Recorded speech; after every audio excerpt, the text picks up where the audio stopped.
Hey everyone, Brian Kelly here. Welcome to another episode of the Cultivate Church Planting Podcast. And now, let's get into the episode. All right, welcome to the Cultivate Church Planting Podcast and another episode today. Welcome back to our guest, Justin Thomas. Hello. The crowd goes wild. Yeah.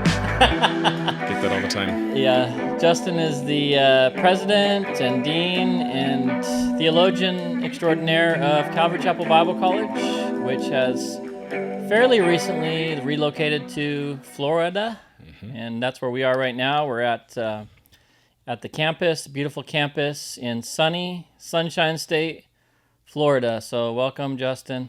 Yep, glad to be here. I mean, I'm always here, but glad to do this. Yeah, Justin and I have got the opportunity to work together. He's one of the elders at the church here and pastors, and does the Bible college in his spare time. So all the free time he has.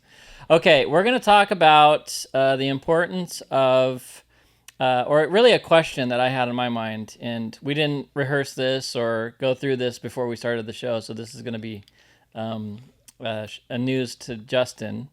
But the question really is, how much of the Bible should a pastor know or a church planter know before going out and getting started? Obviously, with the background of the Bible college and the importance of a biblical foundation. And the reason why I'm asking this question is because we all know those churches that may have some success in their presentation, maybe in the music, different programs that they do, but have been lacking in the biblical foundation that is required. So that's our question. That's what we're going to be talking about. Before we get into it, do you want to talk about the Bible College a little bit and how it's going? We just finished our first year, our inaugural year here in Florida. And so, as you would expect for a transitional year, there was tons of building, tons of change. And we told all of our incoming students they were our guinea pigs. So we learned a lot along the way. New staff, new faculty, all learning the ropes. But that went really well, and we're expanding. We just found a new space here on campus where we're going to finally unpack our library, which is great news, have a few more classroom spaces, and we're right on the cusp of securing some more housing too. So we're feeling settled, and for the first time since I've been here, I feel like I finally get to have a year too.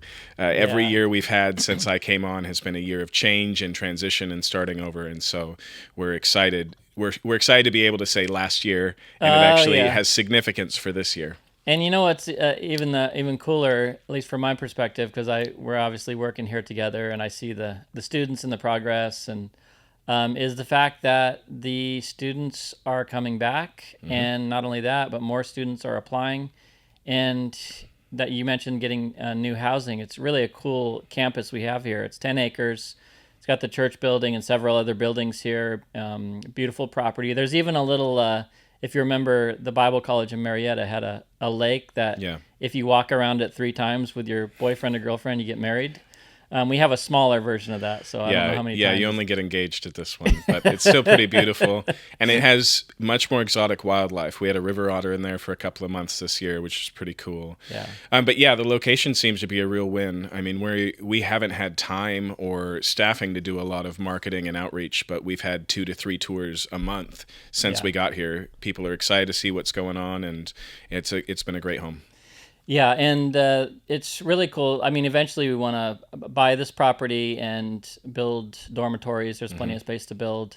But there's a neighborhood surrounding the campus, and you guys have been able to get some housing there that put boys and girls dorms and things like that. Yep. So yeah, it's their close quarters, walking distance, and it's great for them to have a house instead of a dorm. That gives them a bit more space, a backyard. But also being so close to this beautiful campus, they climb the trees continuously, Bunch of oak trees here, enjoy all of the amenities of the property. So it's good. Cool. Yeah, exciting things at the Bible College. But back to the question at hand. Yeah. I gave you a little time to think about it while you were talking, but I think it's a really good question, and I think it's one we should be careful about because because I think all church planters come with areas of strength, experience, and talent. Something has justified them stepping out and doing this. And then everything else they have to grow on the way. And so, we could easily flip this conversation and say, okay, Justin, you planted with a good amount of Bible knowledge, but what were you lacking? And I could list the things. Good So point. so I think there's a level of church planting, including preaching and Bible study and stuff, that is always on the job learning. And so I would say two things are more important. One is, if you're going to plant a church, you need to recognize those lacks, and you need to be proactive about it. And so, at CCBC, we like to tell people we're trying to create lifelong learners. You don't just take your degree and then you never have to crack open the Bible again. We're trying to lay a foundation, and I'd say the same thing here. And so you have to prioritize that.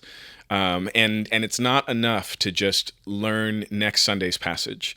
You have to create a reservoir of biblical knowledge, because you don't just need it on Sundays.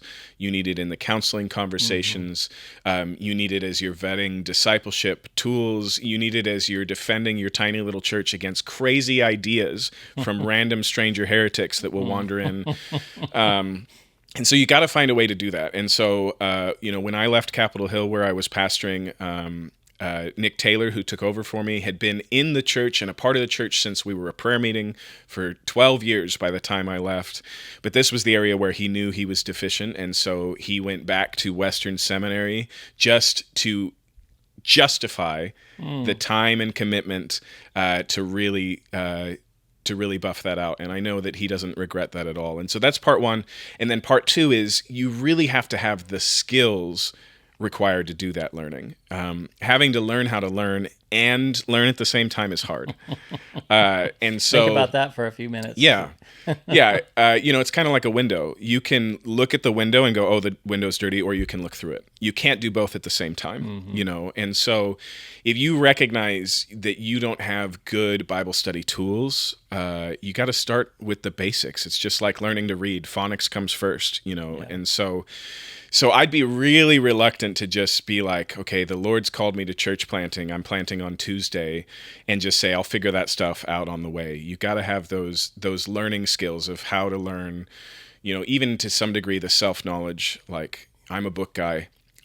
Some people are verbal processors. They need a community where they can talk things out, or a mentor, and so there's a little bit of self-knowledge there. But all of that aside, I still think you should make a pretty good case for having some established biblical knowledge. Like, if you are not capable, even at just the lay level, of being pastorally valuable in your current local church, where you can answer people's questions, where you can lead a Bible study, where you have the basic instincts of where to turn in scriptures to get your answers, then probably I feel called to plant a church means I feel called to prepare to plant a church. And this is a major part of the preparation. Yeah, so if you're having to look at the table of contents to see where the books of the Bible are, you probably... And we can laugh at that, because they seem so goofy, but here's one of the things that I learned in Seattle broadly about pastoral ministry.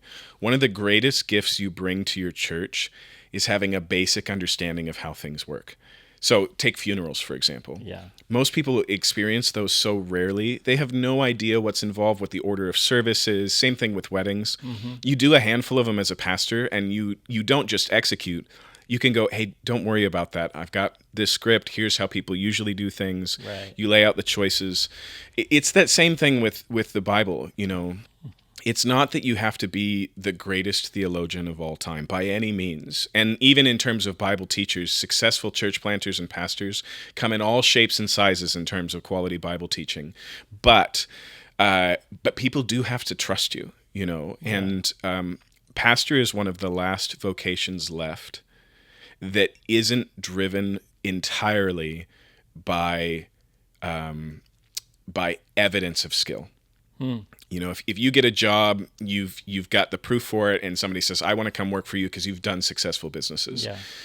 But the amazing thing about being a pastor is people will tell you their deepest, darkest secrets. They'll let you into their most tragic things. And when you say why, it's not because it's like, oh, well, I know you have that degree on your wall in psychology.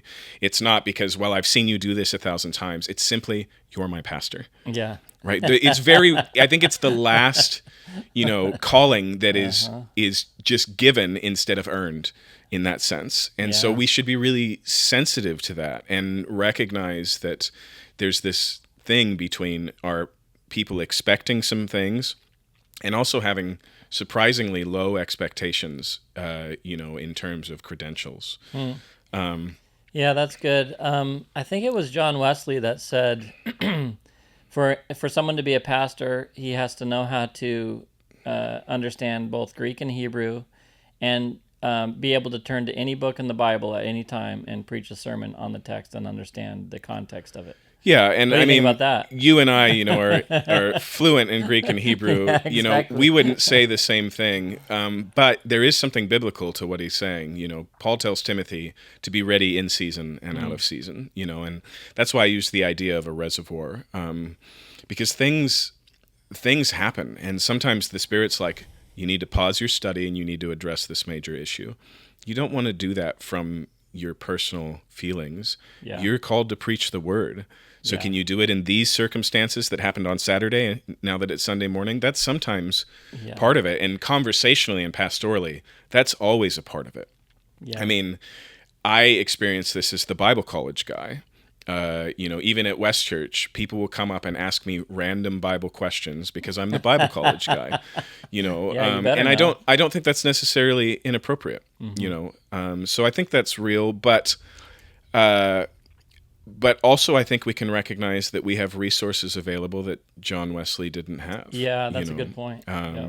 We have tools that can help give us access to those things, and none of that should be a justification to stop learning. Again, I'm not telling you that you've got AI now, so you really don't need to know anything or do anything. Just press print and you're good to go. By any means, that would be a surrendering of your calling, and it will not create healthy Christians. Period. Yeah. But there are tools that we can use that are an advantage. Wesley was working with a English translation, and we can compare translations. He had a quill and an ink bottle and a candle. Yeah, that's right. He wasn't even working with electricity, so we've got some leg ups, and I think those things are real. And John Wesley as an evangelist who became the leader of a movement, he did something that a lot of us are not called to do. And I think that matters too. And so again, I want to be sensitive to the random guy who moves into a tiny town of 300 people and goes, I can't believe there's not a church here, and looks around and realizes he's the only one who's going to do anything about it. There is a truth to that old proverb that you only have to know a little bit more than your student to be a good teacher. Yeah. But again, what my fear is that would be a justification for sufficiency. Yeah. It says, I'm enough, I can do this all day, I don't need to study or work or grow or learn. Especially if you have a little success doing it, the cheap, fast way. Yeah, totally. And again, going back to your point, there are plenty of churches that have some success without these things, but I think the long-term effects take a lot more time to show. And I mean, this is what you experienced in Uganda. I mean, correct me if I'm wrong, but there were lots of Christians when you arrived in Uganda, but there was an emptiness for the Word of God. Yeah. And it was the perfect place for us because I was 24 when I became the pastor, kind of by default. Right. The pastor that we went over there with and helped to start the church left within that first year, and so it was like, well, we're going to shut the church down, or are you going to do it, kind of thing. The advantage I had was just what you're saying. So in Uganda, East Africa, a lot of people don't realize this, that 50% of the population is age 15 and younger. So me being 24, I was married and I had a kid. Yeah. All right, we had a son. So that instantly put me in the top bracket of, here's someone you can respect and learn from. And so definitely, looking back, I look back at some of my old sermon notes, because I have them all still. And I'm thinking, man, what was I all about back then? Just learning as you go. Yeah. But this brings me to my second little point is I think for most people, they have a timidity or a hesitancy to get into the pastoral ministry rather than the former. Interesting. You talk about Uganda, because in Uganda, pastors were, we use the term fleecing the flock. It was a very lucrative job. It was a career. It was a career. Yeah, it was, and it was one of the top paying careers, because they saw these guys on TV saying, take out your wallets and wave your money around and then give it to me for a blessing. And they were doing that. So they were, a lot, like you said, a lot of Christians, but a lot of abuse because of the lack of biblical understanding. So a lot of people would go into it, just kind of excited about doing it. But I think for the most part, and especially within our listeners, within this Calvary Chapel movement and podcast, is there is more of a hesitancy, like, oh, God couldn't use me. I'm not educated enough. I don't have what it takes. Yeah, I mean, I experienced that. When I went to CCBC, it wasn't because I had ministry in mind. I had grown up around the church, had a familiarity with Christianity, but got radically saved in my late high school years. And I went to Bible college just to get my head on straight.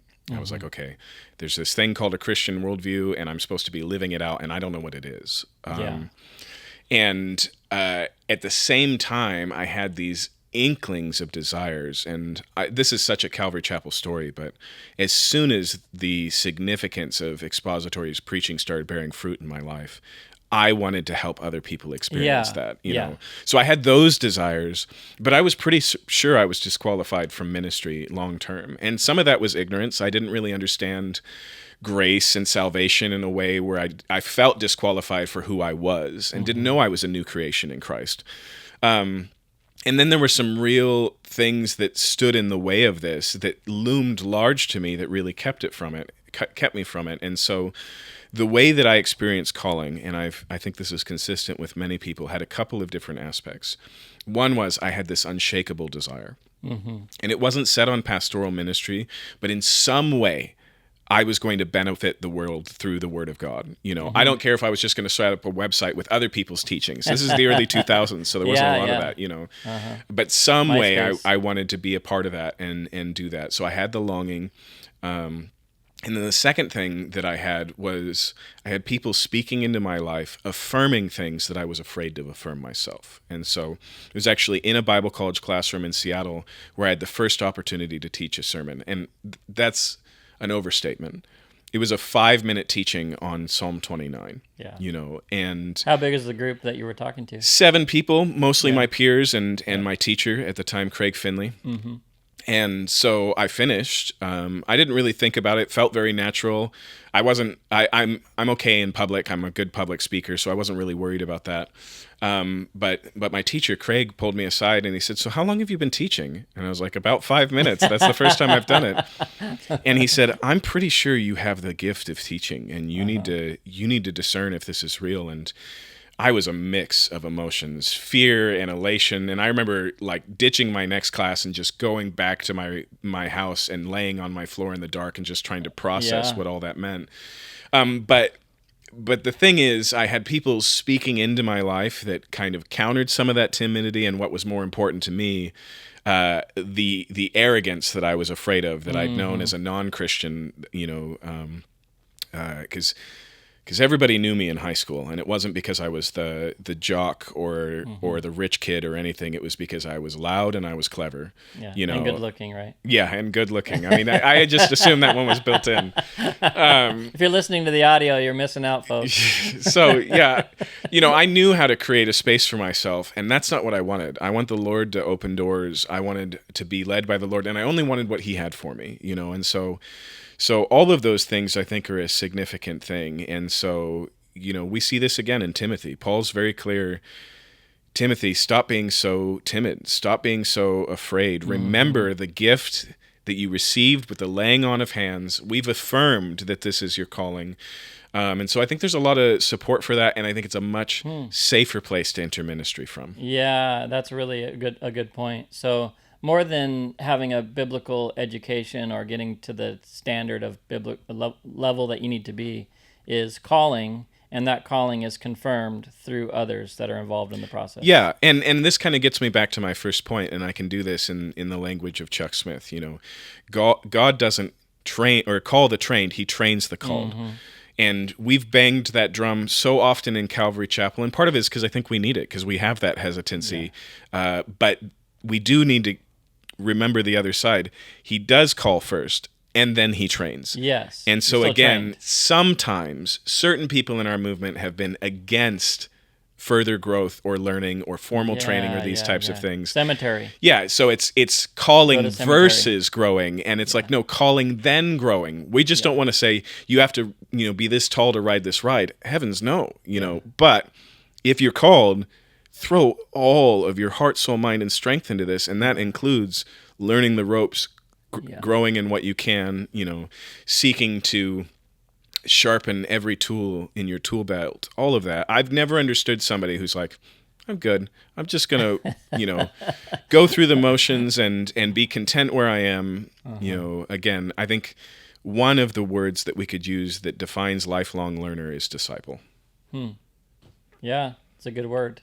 What would you say to them when they come back at you with the verse that says, Jesus' disciples were ignorant and untrained men? Yeah, they were, and then they spent 3 years with Jesus, And so they didn't have any formal education, but there's lots who God used in significant ways who did.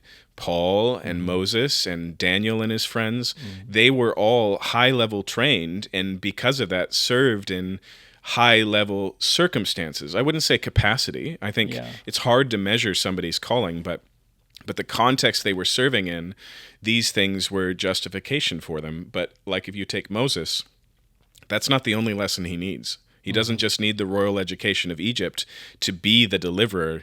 He apparently also needs 40 years in the wilderness as a shepherd. And so I'm not trying to say, again, that formal education is sufficient. I think God uses all sorts of ways to prepare us. But even when we have, consider your calling, brothers, not many dignified, those types of things. I don't think that's an excuse to be resistant to opportunities to grow. Yeah, and why would you want to? I mean, we want to do the best that we can. I don't want to get up there on Sunday or midweek Bible study and, not have the answers or know, the scriptures, and it's something that I feel like should be a no-brainer. Like, yes, we want to study because we want to do better, but I do think there's a fear. Maybe you can speak to this We don't want to be like those preachers that we can tell are, superstars, full of themselves, arrogant. Like you mentioned the word arrogant before. It's like we want to avoid that. So a lot of times we're like, okay, well, if I don't want to be like that, then I kind of have to dumb myself down almost. Yeah, I think the danger's just in a different lane.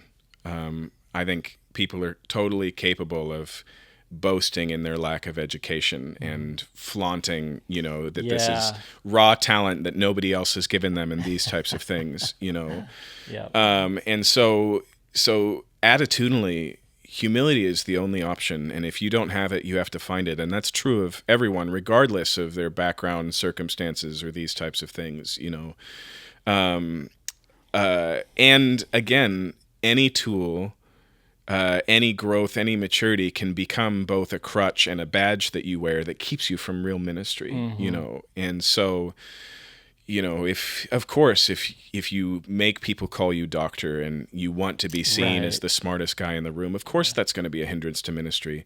Yeah. The whole goal, especially of preaching, is to disappear.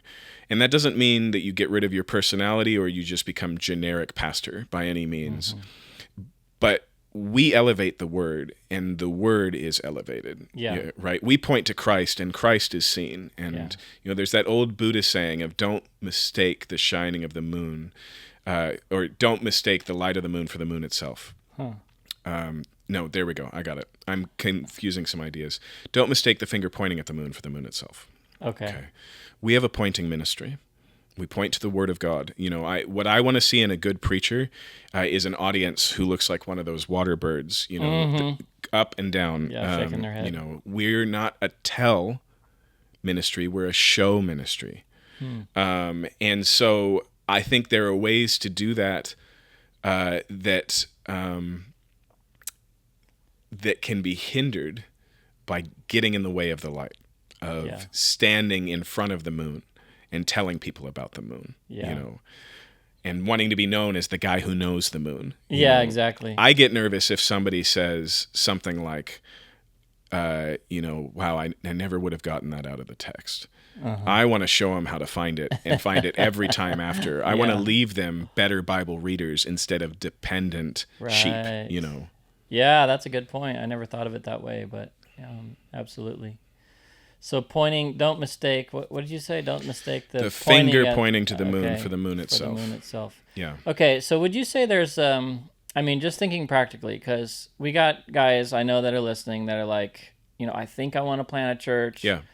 Or even consider look at revival, seasons of revival. People get radically saved, they're on fire, they want to be all in. And they don't have that background. They didn't grow up in a Christian home. They're not familiar with the text. Yet through confirmation and calling and all that, this is the ministry life for them. Look at the founding of Calvary Chapel, back in the day. All these guys were going out, planting churches and pastoring. Some of them only, 19, 20 years old. Yeah. Do you think that there's and obviously seasons of revival are a little bit different, but do you think there's a good, low-end standard as to what you should actually know scripturally? Can we set it, or is it just so dependent on the circumstance? I think we would have to own there are exceptions of people who just find them caught up in what God is doing and are playing catch up for a long time on all of these things, who, look back and they're like, I can't believe the things I didn't know. And I think we should, we need to be discerning about that, but we should never stop what the Spirit is doing, and we should never disparage those who are really trying to serve Jesus and just don't know better. Right, yeah, that's good. But I do think there are exceptions, and I think just as significant to Calvary Chapel is Chuck. And if you take Chuck and Lonnie Frisbee and you recognize how important they both are to the beginning of this movement, you have two very different things coming together. And so Lonnie's journey had involved a whole lot of things before Christianity, and he was still shaking out a lot of the differences. But Chuck, he'd gone to Bible College, to Pacific. He had been in ministry for a long time. Right. He had already caught on to this idea of teaching through the Bible. All of these pieces were there, and the combination of them was greater than the sum of its parts, And I think that was significant for all the guys who went out too. So we had 19-year-olds. We had Greg Laurie planting Harvest and these types of things, but they had a close relationship with Chuck, and they had a good model in Chuck. And that's right. I do not think we would be smart to discount the significance of Chuck tracks or Chuck tapes in the early years of just providing a broader, stabler biblical depth. Yeah. And it's really clear to me that none of these guys went rogue. They didn't go like, well, I don't need Chuck and his teachings. I don't see that attitude at all. Instead, what I see was, they're going out with boxes of tapes, and they're training their new leaders with boxes of tapes, and that's how the Bible College started. It was effectively the teaching of Chuck and other things, most of it on tape, and just trying to get that very quick download. That's one of the classes was Chuck tapes. That's how old I am. Chuck tapes. And then you had to do the speed and a half. I couldn't do the just to get through it. I couldn't do the 2x speed, but we hated doing it. But still, some of those things are rattling around in my brain. I just had a conversation this morning with a guy, and I talked about it using the concept of a biblical Rolodex. And it's like, Chuck is one man. I got one man's perspective on the whole Bible from Genesis to Revelation. A good perspective. Yeah. Not perfect by any means, and not complete. There were plenty of things that he just happily passed over. But it gave me a familiarity with Scripture that so preserved me through every wave and wind of doctrine, And so when the Young, Restless, and Reform movement was popping off and people were being obsessed by a single sermon on a single passage, I would naturally go, but what about this passage? And what do you do over here, right? I just had this broader base. It wasn't deep, but it was broad. And I think Chuck brought that broadness to all of these young guys in a way that's really valuable. And I think that's where the Bible College can be valuable. You're not going to walk out again, complete understanding of the Scriptures. but you get familiar enough with the Bible and familiar enough with how to read it well that it's a great asset on these things. And I talked to lots of our graduates who had no ambitions for pastoral ministry and end up being the most equipped in the room. And that's just what the Lord does. I had no ambition for pastoral ministry. I was working at the conference center, which the Hot Springs, and I saw a bunch of kids my own age move down from Twin Peaks. And I was like, I don't know what I'm going to do with my life. I'll join Bible college. And now here I am. So God has a way of working it out. Yeah, and again, I think, there are two truths here. Like I said, God trains the called. That's real. But he also prepares those who he's going to send before they ever know it. And I don't know anyone who's been in ministry long enough who doesn't realize that God was doing things in their life that are actually really relevant and significant for this in a way that they didn't know when it was going, Like, imagine, let's go back to Brian Kelly, year one pastor, and you make a list of the assets you bring to the table. Right, yeah. You make a list of the things you bring to the table that you're like, these are my best talents and skills. Would they even make the top 10 anymore? Yeah. I always think about would I let that guy pastor here at the church? It's like. And again, I think we have to have that attitude, but this is one of the places where I think Calvary Chapel still has some growth. We need to affirm that. Chuck took risks on a lot of people, but also I'm not sure he always went the distance with them and stayed with them and supported them. He did for many, but not for everyone he sent out. And I think that's so significant. Like every other calling, failure is part of learning. And that can be really discouraging and disorienting, and I've never met a pastor who's been at it less than 5 years who hasn't regularly questioned if this is what God is calling them to. So you have to have the encouragement and the guidance and the mentorship and those types of things. And we can't always find that. And that would be the natural question is, what about those guys who feel like they don't have anyone around? Yeah, exactly. And I've been in those seasons, and, God bless Wayne Taylor. He was a great model to me, but there were longings that I had that he never met. Yeah, he wasn't capable. But I think in the long term, God is really faithful in these things, and it becomes part of your prayer life and what you're looking for. And when you find these things, you hold on to them. And so, probably like you, some of my most significant friendships have been with people who were just in the fire and the flame right next to me doing the same thing. And we may not have been, one's the mentor and one's the mentee, but we were figuring it out together, and that made all the difference. Band of brothers. Yeah, absolutely.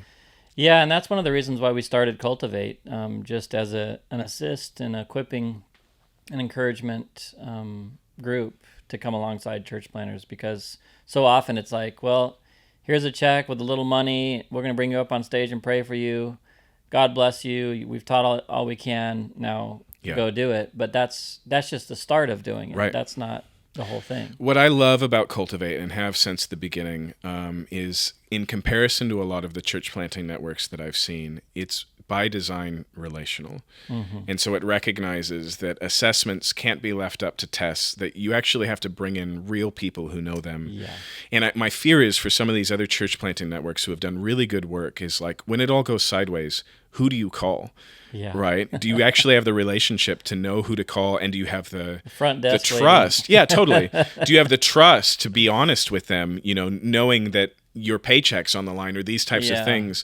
And so that relational component, I think, is a real strength of Calvary Chapel. Not that we've always done it perfectly, but it's also, I think, baked into Cultivate in a way that I don't think they just get help.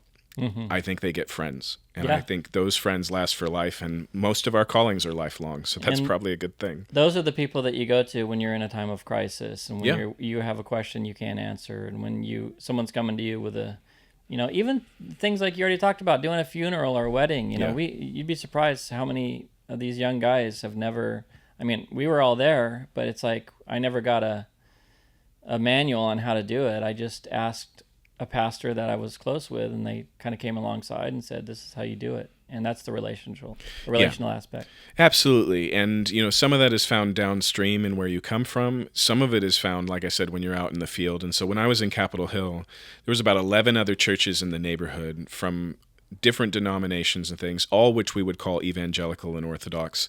But in a lot of ways, they were my closest peers because you were in the trenches. The context we were serving in was nothing like the Calvaries I came from, and so that was a real benefit. And there's something significant. I think it even says in Scripture that a brother's great, but if you've got a neighbor and he's your friend, that's better, right? Yeah. And we experienced that where I could call them and they could actually show up, and so. The first time I ever got involved in deliverance ministry and stuff, I brought this guy into the room to just be with me. Yeah. Because that's not the type of thing you're like, well, let's just see how it goes, You want to get more of your charismatic Pentecostal and that's brothers, I would put this on the short list. If you're planting a church and you settle into a new town, the first thing you need to do is find some peers. You need to find some friends. And that's not always guaranteed because some contexts, the whole reason God has called you here is because there's nothing kingdom-oriented going on. Right. But if you can, that's really important. And with the internet, you can find those people. My friend Jack serves in a rural context. His next closest friend is hundreds of miles from where he is, but he knows how to reach them and he's known how to find them because, www.ruralchurches.com or whatever it was he went looking for to find these people. Wow. And I think you have to find them. Yeah. All right. Well, coming back to the Bible College, and we'll kind of get some of your closing thoughts on this, but I've always told, this is something we've done in our family, is we have 3 kids, and we told our kids, ever since they were little, you're going to do at least 1 year of Bible college. By the time, from when you graduate high school until you get into whatever you're going to get into, do at least 1 year. It'd be great if it's 2, because CCBC is a 2-year school, and that's what Lynn and I both did.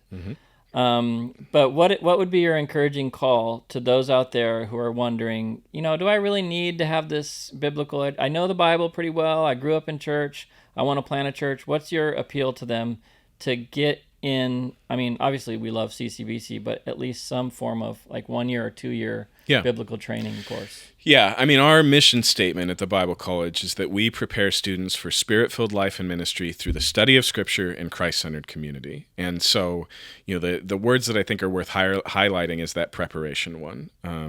We're about laying a biblical foundation here and giving you the basic skills that you can grow across the rest of your life.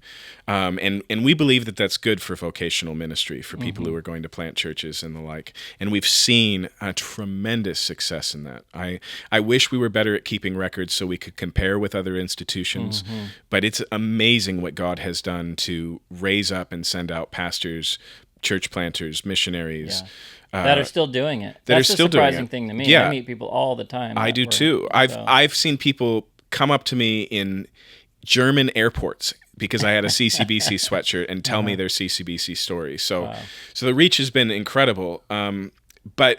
But we believe that foundation is good for all people, regardless of where you're going. Yeah. If you're going to be a plumber or a school teacher, or a housewife or whatever it is, having this orientation to this is who God is, this is who God's made you, this is what God is doing in the world, and this is where you fit in it, it still matters. Yeah. But it's those other things, the study of Scripture through Christ-centered community, that I think has been, again, an unspoken value for all of the students. And if you ask a CCBC student what's the most important part for them, if they're an on-campus student, they're going to say the community. Yes. And if they're alumni, they're still going to say it because they still talk with those folks. I know this because you married one. Yeah. I married one. My son married one, or my daughter married one. Yeah. Yeah. And it's not just in that very significant relationship, but when by the time I came around to church planting, Marlon Brown was planting up in Vancouver about the same time. He went to school with me. When I went back to school at Western Seminary, there was another CCBC grad who was in there as well.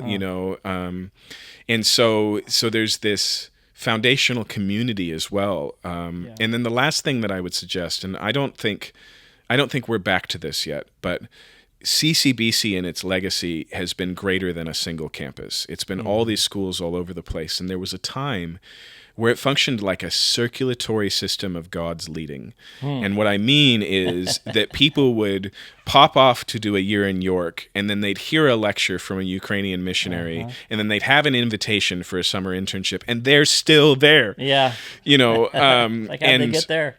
And again, that relationship of being part of that network where God is living and breathing and moving, there's a current to that. And God uses it to not just help people discern if they're called, not just equip them for the calling, but guide them to the next step. And, we have at CCBC what we call the pivot.